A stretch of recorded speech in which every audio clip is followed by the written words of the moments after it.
Bueno, habiendo dicho todo esto, surge una pregunta muy importante. ¿Cómo puedo yo conocerlo a Cristo de esta manera? Es interesante cómo Pablo contesta la pregunta. Pablo demuestra que para poder conocerlo en una manera transformativa, tiene que haber por lo menos 3 elementos esenciales. ¿Cuáles son? Primero, una revaloración de todos los valores en nuestras vidas. Una revaloración de todos los valores en nuestras vidas. En los versículos 7 y 8, Pablo dice, pero cuantas cosas eran para mí ganancia.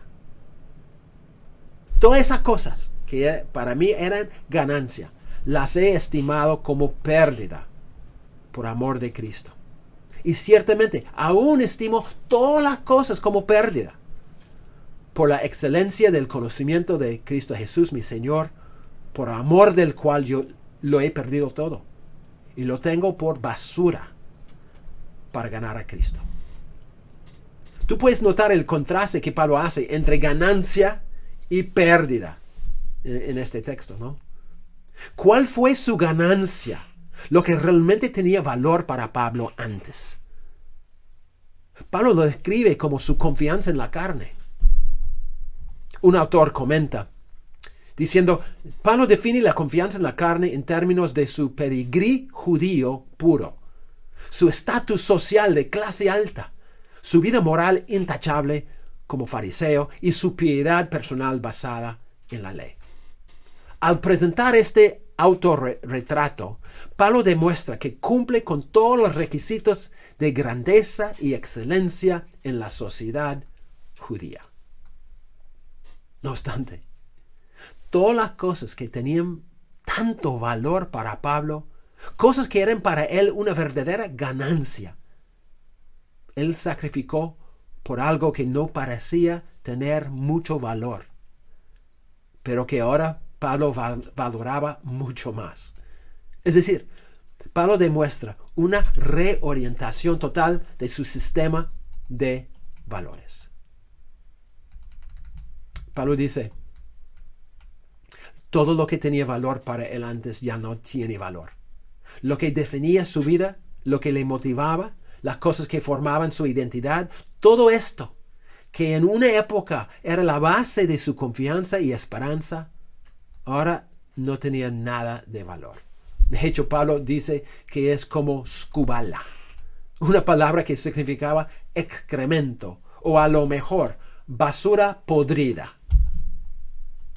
¿Ves cómo Pablo experimentó una revaloración de todos sus valores? La corona de la victoria se convirtió en nada más que basura. El objeto de su confianza y orgullo se convirtió en nada más que excremento. Ya no tenía nada de valor para Pablo. Ahora, ¿cuál es el punto aquí? El punto es que si vamos a conocer a Cristo tan profundamente, no puede haber otros valores que compiten con Él. No puede haber otros anhelos que son más fuertes que el anhelo de conocerlo a Él. No puede haber otras prioridades que compiten con la prioridad de conocerlo a Él. Todo lo que siempre ha sido importante para nosotros, todo en la cual antes confiábamos para aceptación ante Dios, todo lo que era el objeto de nuestra jactancia, todo lo que amábamos más, todas esas cosas tenemos que considerar como basura en comparación con Cristo. Tiene que haber, como dijo un autor, una transvaloración de valores. Una nueva escala para medir lo que tiene valor en nuestras vidas. Cristo tiene que salir como el más valioso, como el más deseado en nuestras vidas. Como Pablo, tenemos que estar dispuestos a perder todo eso para ganar a Cristo. Con esa transvaloración de valores, vamos a estar listos para conocer a Cristo íntimamente y sin impedimento. El segundo elemento necesario para conocer a Cristo en una forma verdaderamente transformadora es un conocimiento real del poder de Dios. En el verso 10, Pablo revela dos aspectos de ese conocimiento íntimo de Cristo que él tanto anhelaba. En primer lugar, Pablo dice que el conocimiento personal de Cristo involucra conocer el poder de su resurrección. Ahora, ¿qué tuvo en mente Pablo con esa descripción? Un autor aclara, él dice, el conocimiento entonces que Pablo busca alcanzar, el conocimiento que él considera transformador de la vida de un cristiano y sus sufrimientos, debe entenderse como que abarca todo el ámbito de ese poder.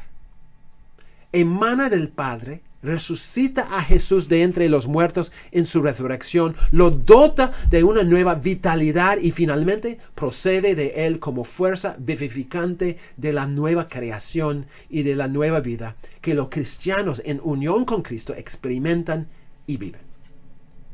No es algo simplemente equiparado con el acto físico de resucitar a Jesús de entre los muertos, o con el carácter milagroso de ese evento, o con el estado de Jesús resucitado. Es más bien el poder completo y comprensivo en sus diversas fases. Y su conocimiento que emana de la fe cristiana es la fuerza transformadora que vitaliza la vida cristiana y moldea el sufrimiento del cristiano al modelo que es Cristo. Pablo anhelaba conocer el poder de Dios ejercitado en el evento más increíble de toda la historia, la resurrección de Cristo. Pero ese poder va mucho más allá, porque también representa el poder de una nueva vida ahora. Es el poder que sigue obrando en todos aquellos que están en Cristo, transformando sus vidas y ayudándolos a vivir conforme a las realidades de la nueva creación. Es el poder, además, que producirá la resurrección futura y que resultará en la transformación de los cuerpos de los que pertenecen a Cristo. Entonces, es un poder muy práctico, porque es el poder que puede romper los lazos de pecado en nuestras vidas, que puede sostenernos en medio de aflicciones y que puede conformarnos a la imagen de Cristo. Es ese poder que Pablo quiso conocer porque es parte de lo que significa conocer a Cristo íntimamente. Es igual para nosotros, hermanos. Si queremos conocer a Cristo, no solamente tenemos que tener una transvaloración de valores, sino también tenemos que experimentar ese poder de Dios activamente obrando en nuestras vidas para transformarnos más y más a su imagen. Ahora, el tercer elemento de ese conocimiento transformador es una participación en sus sufrimientos. Pablo decía que para conocer a Cristo de una manera muy profunda, él necesitaba experimentar una participación de sus padecimientos, llegando a ser semejante a él en su muerte. Esta frase enigmática requiere una explicación más detallada. Hay varias preguntas que tenemos que contestar. Por ejemplo, ¿a qué se refiere sus padecimientos? Bueno, nota el paralelismo que Pablo usa en el verso 10. Habla del poder de su resurrección y participar de sus padecimientos, hasta llegar a ser semejante a él en su muerte. Es claro, ¿no es cierto?, por la repetición del pronombre su, que tal como la resurrección se refiere a la de Cristo, tal como la muerte se refiere a la que Cristo sufrió, así también los sufrimientos se refieren a los que Cristo mismo experimentó. Es decir, Pablo quiso participar en los mismos sufrimientos que Cristo mismo sufrió. Pero, otra pregunta, ¿qué tipo de sufrimiento tiene en mente Pablo cuando habla de los sufrimientos de Cristo? ¿Significa su muerte? ¿O su humillación? ¿O el maltrato que Cristo experimentó? ¿O qué cosa significa? Bueno, en base al himno de la humillación y exaltación de Cristo en Filipenses 2, 5 al 11, es más probable que los padecimientos de Cristo aunque se centran obviamente en la muerte de Cristo, incluyen la totalidad de su humillación, desde la encarnación hasta su muerte. Entonces incluye cuando Él se despojó a sí mismo, tomando forma de siervo, hecho semejante a los hombres. Incluye también que Él se humilló a sí mismo, haciéndose obediente hasta la muerte y muerte de cruz. Incluye todo lo que Cristo sufrió en el ejercicio de su misión en la tierra. Todas las burlas de parte de la gente, todos los golpes que recibió, todos los malentendidos, toda la humillación y finalmente su sacrificio final, cuando dio su propia vida en la cruz. Todo esto es lo que Pablo quiso decir con sus padecimientos. Pero quizás la pregunta más difícil es cómo puede Pablo participar en los sufrimientos de Cristo. ¿Cómo puede ser? Bueno, la respuesta es que Pablo participa en los sufrimientos de Jesús a través de las persecuciones y privaciones que él experimentaba en el ejercicio de la misma misión que Dios le encomendó. Las adversidades que Pablo soportaba para el Evangelio, adversidades que Cristo mismo había profetizado, ¿se acuerdan? Hechos 9, 15 a 16. Esas adversidades eran una verdadera participación en las aflicciones de Cristo. Entonces, es importante reconocer que su participación en los sufrimientos de Cristo no se refiere a todo lo que él sufría en cada momento de su vida. No es un sinónimo de todo lo que se sufre.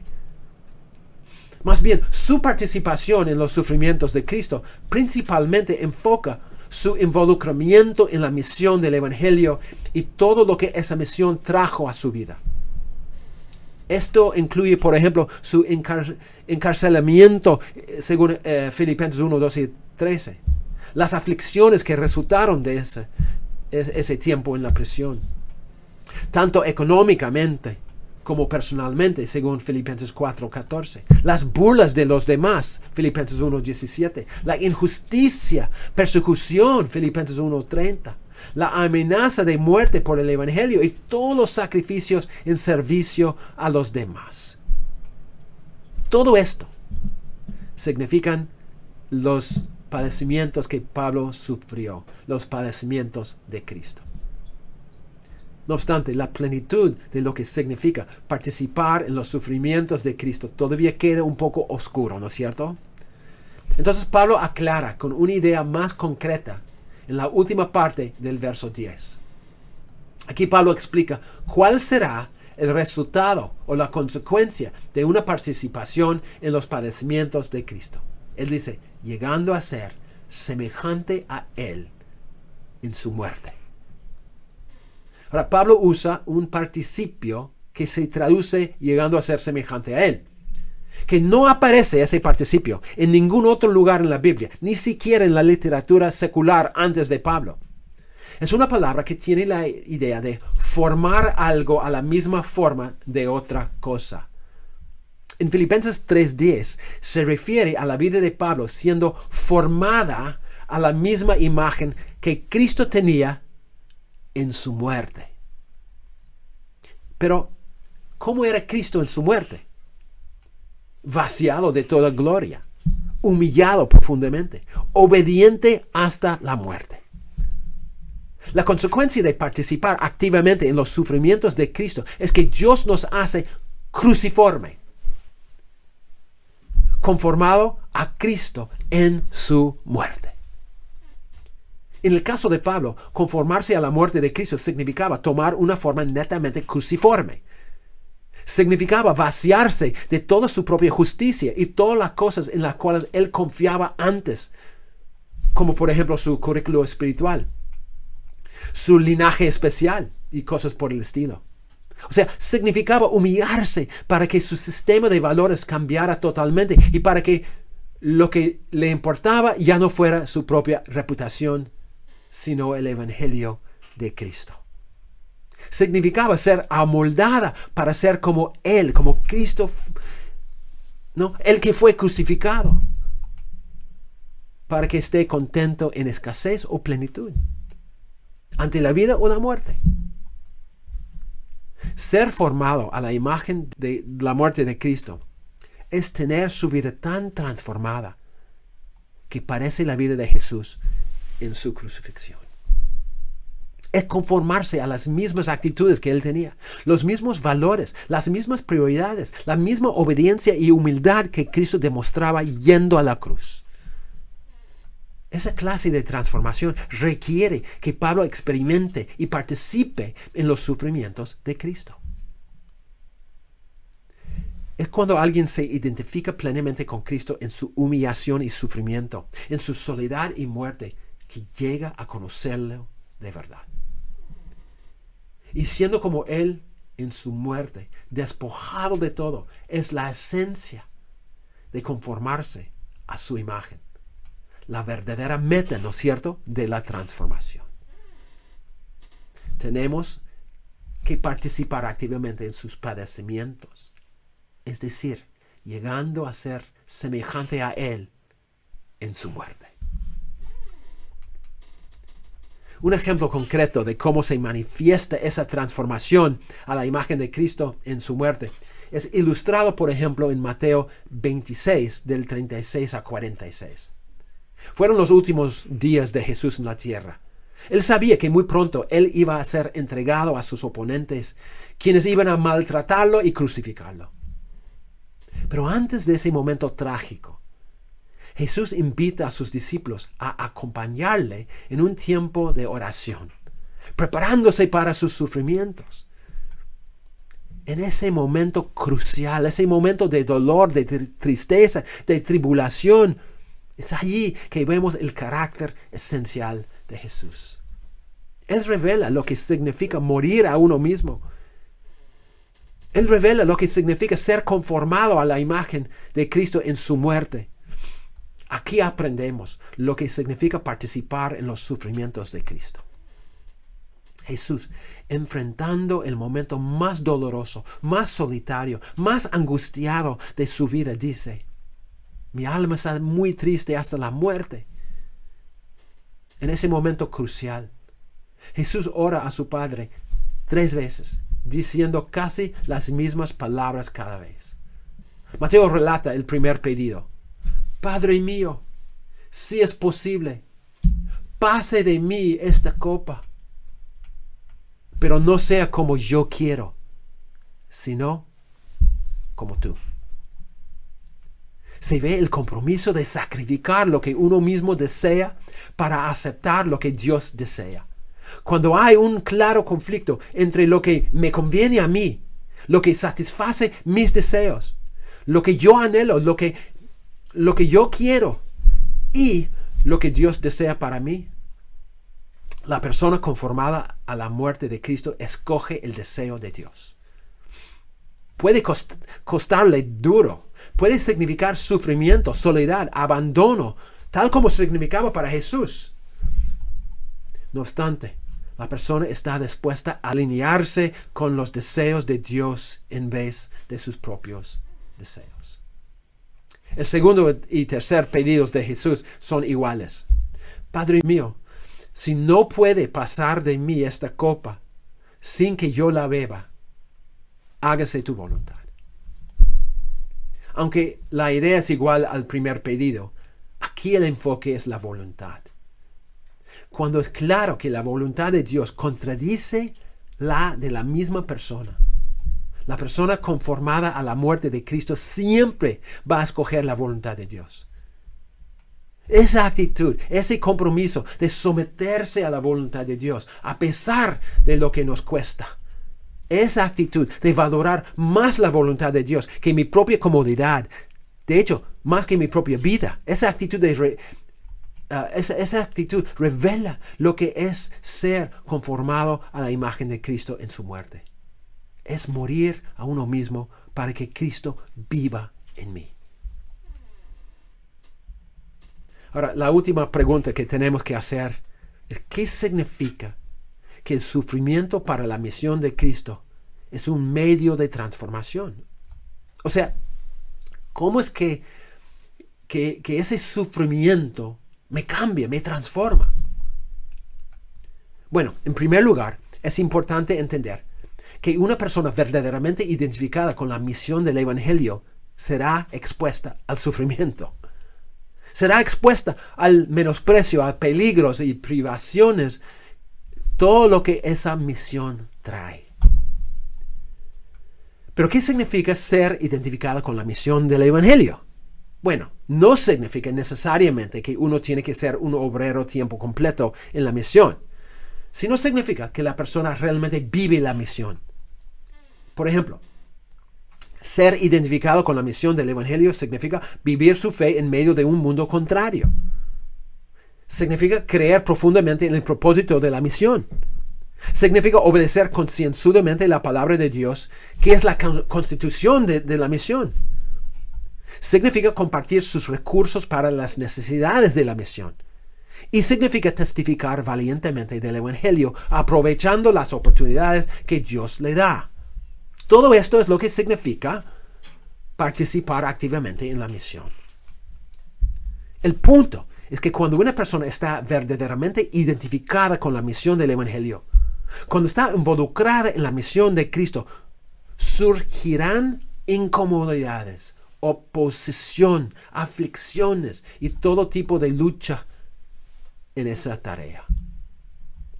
Dios usa esa participación en la misión y los sufrimientos que surgen para formar la persona, para que su vida tome una forma netamente cruciforme. Es ese proceso de ser formado por medio de los sufrimientos, por la mano soberana de Dios hacia la imagen de Cristo en su muerte, que es transformativo. Y ese proceso ocurre a través del proceso refinador de una participación en las aflicciones de Cristo. Hermanos, Dios no está ausente en esos momentos difíciles. Más bien, es por medio de esas pruebas que Él está obrando, moldeando al cristiano a la imagen de Él que fue crucificado. Sí hay sacrificios para la causa de Cristo. Sí hay privaciones y todo tipo de aflicciones causadas por una dedicación a la misión del Evangelio. Pero todos esos sufrimientos llegan a ser instrumentos que Dios utiliza para moldear nuestras vidas y para formarnos más y más a la imagen de Cristo en su muerte. Es un vehículo de transformación, esa participación en la misión de Cristo. Pablo enfatiza esta realidad en Filipenses 1, 27 a 30. Él dice, solamente os ruego que os comportéis como es digno del Evangelio de Cristo, para que sea que vaya a veros o que esté ausente, oiga de vosotros que estáis firmes en un mismo espíritu, combatiendo unánimes por la fe del Evangelio y sin dejaros intimidar por los que se oponen, que para ellos ciertamente es indicio de perdición, pero para vosotros de salvación. Y esto procede de Dios. A vosotros os es concedido a causa de Cristo, no solo que creéis en Él, sino también que padezcáis por Él, teniendo el mismo conflicto que habéis visto en mí y ahora oís que hay en mí. Pablo afirma algo muy importante en este texto. Algo que quizás no nos guste, pero que es algo que tenemos que aceptar. Padecer por Cristo es parte del plan de Dios para los que se involucran en la misión del Evangelio. No es algo extraño, no es algo poco frecuente. Más bien, como dice Pablo, es algo que Dios nos ha concedido. El sufrir a causa de Cristo. Y Dios tiene un propósito en esos sufrimientos. Él nos está formando a la imagen de Cristo en su muerte. Mientras servimos a los demás por el honor de Cristo, aun cuando tenemos que pagar un precio fuerte, mientras nos despojamos de ciertos privilegios y ciertas comodidades, mientras nos humillamos y decidimos vivir una obediencia gozosa, aun cuando esto significa recibir maltratos, burlas o experimentar escasez. En todo esto, cuando nos sometemos a Cristo y sus propósitos y nos identificamos con Él en sus sufrimientos, Dios está activamente obrando, moldeándonos a la imagen de la muerte de Cristo. Vamos tomando la forma de la cruz. Y es allí que llegamos a ser como Cristo, la imagen de Cristo. Ahora, antes de pasar al siguiente punto, es necesario ampliar un poquito más este punto. Aunque hemos enfatizado que lo que Pablo tenía en mente cuando hablaba de participar en los sufrimientos de Cristo, que el enfoque de Pablo era específicamente participar en la misión de Cristo, tenemos que reconocer que la Biblia también enseña que Dios usa los sufrimientos en sí como un medio para pulir nuestras vidas y transformarnos más y más a la imagen de Cristo. O sea, el sufrimiento en sí puede ser una herramienta de transformación que Dios usa para formarnos a la imagen de Cristo. Nuestra tendencia es huir de cualquier tipo de sufrimiento, de ver el sufrimiento como un arma del diablo, como algo malvado. No obstante, la verdad es que los sufrimientos pueden ser transformativos. Es otro instrumento que Dios usa para amoldarnos a la imagen de Cristo en su muerte. Entonces, brevemente vamos a ver algunos textos que enseñan esta verdad. Por ejemplo, noten primero Romanos 5, 3 a 5. Pablo dice, y no solo esto, sino que también nos gloriamos en las tribulaciones, sabiendo que la tribulación produce paciencia y la paciencia prueba y la prueba esperanza y la esperanza no nos defrauda, porque el amor de Dios ha sido derramado en nuestros corazones por el Espíritu Santo que nos fue dado.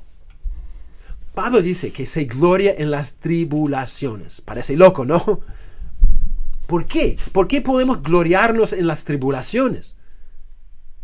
No porque son agradables, sino porque tenemos el conocimiento de que esas tribulaciones son parte de un proceso importante que Dios está realizando.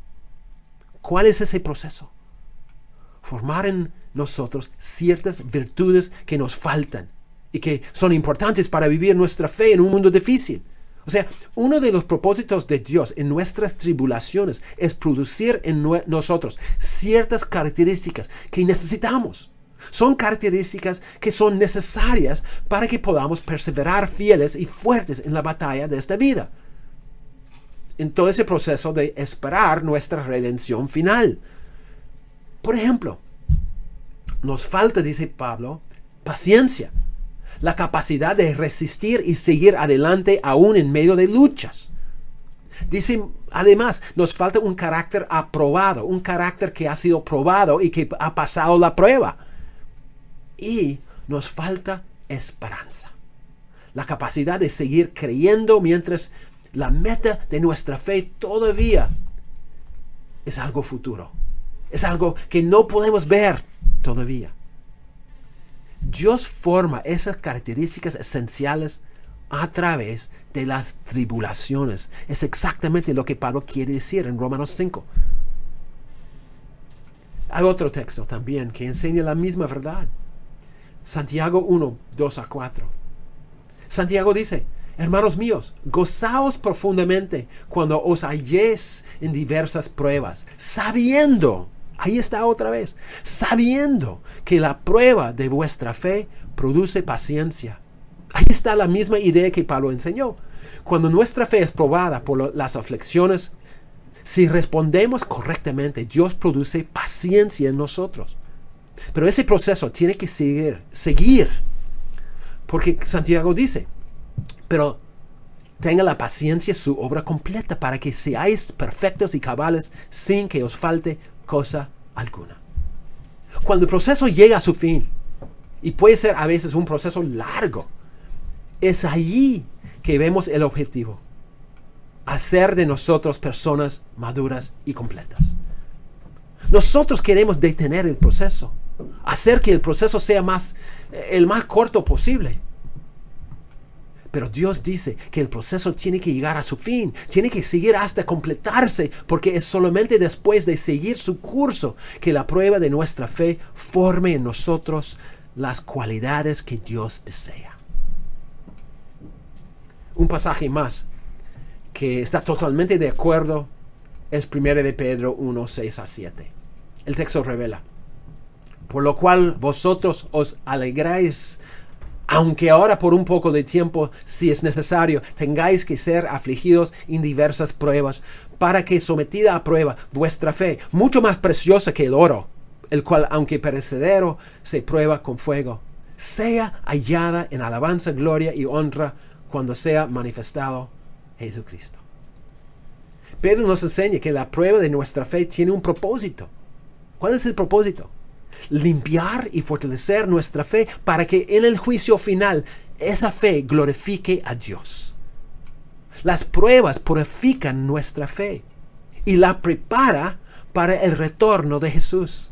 Solo el fuego refinador de Dios es adecuado para pulir nuestra fe y prepararla para su presentación ante nuestro Rey y Salvador.